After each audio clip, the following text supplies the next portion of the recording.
Mes chers frères et sœurs, chers amis dans le Christ,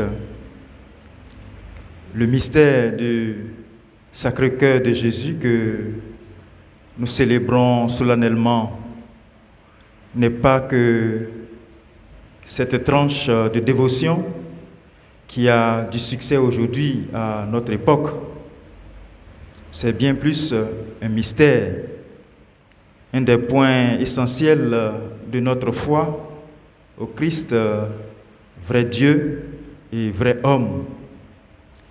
Et pour comprendre cela, il faut se reporter au sens du mot cœur dans toute la tradition biblique. En effet, dans le contexte des Écritures, le mot cœur ne désignait pas d'abord pour les Hébreux un organe physiologique, pas même une puissance de vie. Il n'était pas non plus lié à tout ce qui regarde l'affectivité. Le cœur, pour eux, est de l'ordre de l'intériorité. Le cœur dit pour eux toute la réalité humaine intérieure. Mais bien plus tard, la promesse d'un cœur nouveau sera annoncée par le prophète Ézéchiel. Le cœur deviendra dans la nouvelle alliance le siège même de la vie dans le Christ et dans l'Esprit.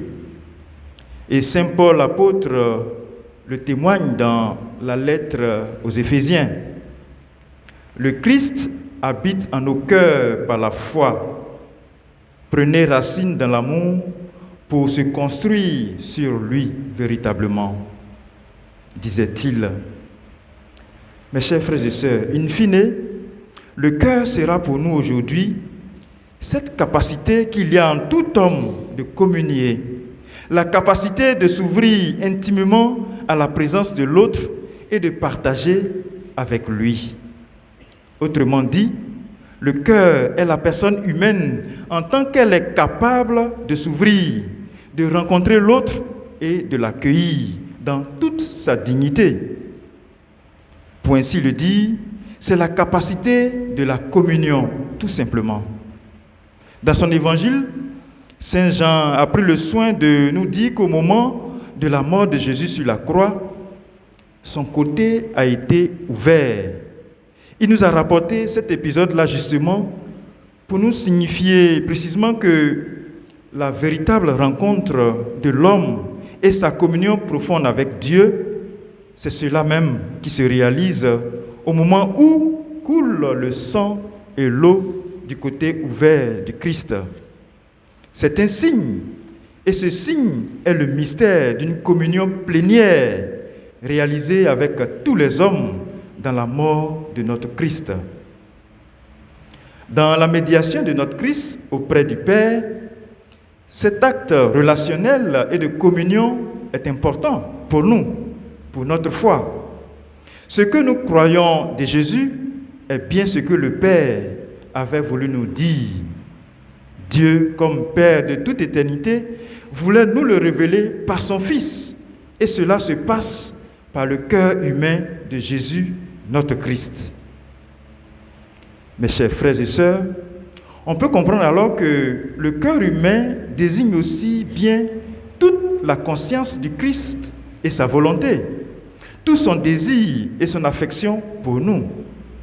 Le cœur du Christ traduit pour nous qui célébrons aujourd'hui le cœur sacré, un lien tout véritablement, un point dans lequel viennent se resserrer comme en un seul et unique faisceau toutes les existences individuelles des hommes qui sont sauvés par ce même Christ. Tout ce que nous recevons de Dieu, nous le recevons par le cœur humain de notre Christ.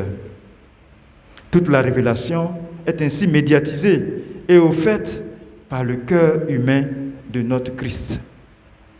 Au fond, notre destin, en tant que nous sommes chrétiens, est lié au plus intime même du cœur sacré de Jésus. C'est pourquoi on a pu dire que le cœur sacré de Jésus est le cœur du monde.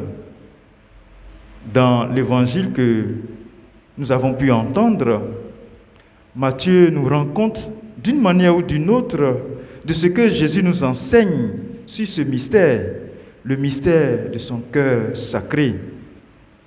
Je te bénis, Père, Seigneur du ciel et de la terre, d'avoir caché cela aux sages et aux intelligents, de l'avoir révélé aux tout-petits. C'est le cœur du Christ qui exulte dans une courte prière d'action de grâce. Ces paroles qu'il adresse au Père sont directement révélatrices de ce qu'il a constamment dans son cœur. Mieux, Jésus laisse augurer en son cœur la capacité qu'il a d'aimer les hommes à travers tous les siècles.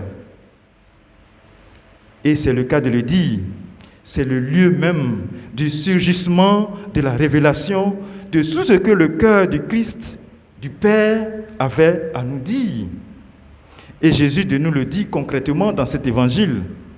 Tout m'a été révélé par mon Père.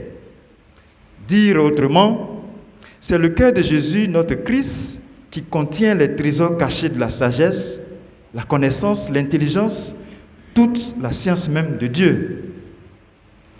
Nul ne connaît le Fils si ce n'est le Père, et nul ne connaît le Père si ce n'est le Fils, et celui à qui le Fils veut bien le révéler.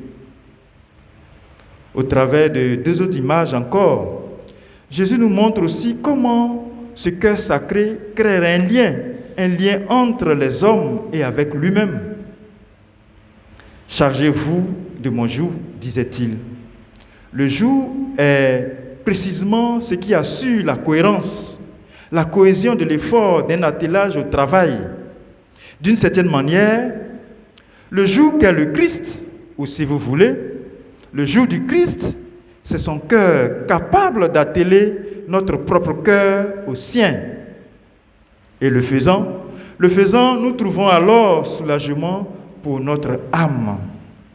Et Jésus nous le dit, non pas pour que nous déférions tout notre travail sur lui sans un minimum d'effort, mais parce que son cœur sacré étant le lieu de la révélation, la source jaillissante de tout l'amour de Dieu, ce lieu de communion fait que notre âme peut y trouver réconfort, soulagement et repos. Finalement, mes chers frères et sœurs, retenons que la célébration de cette fête du Sacré-Cœur de Jésus a une signification plus profonde pour nous. Et elle vient pour nous éveiller à notre vie, au Sacré-Cœur même de Jésus. Le cœur qui fait pour nous un cœur de partage, un cœur de communion avec lui et le Père, un cœur de communion entre nous, les uns avec les autres. Puisqu'il en est ainsi, demandons au Seigneur, qui s'est livré pour nous, d'éveiller en nous ce véritable sens du Sacré-Cœur.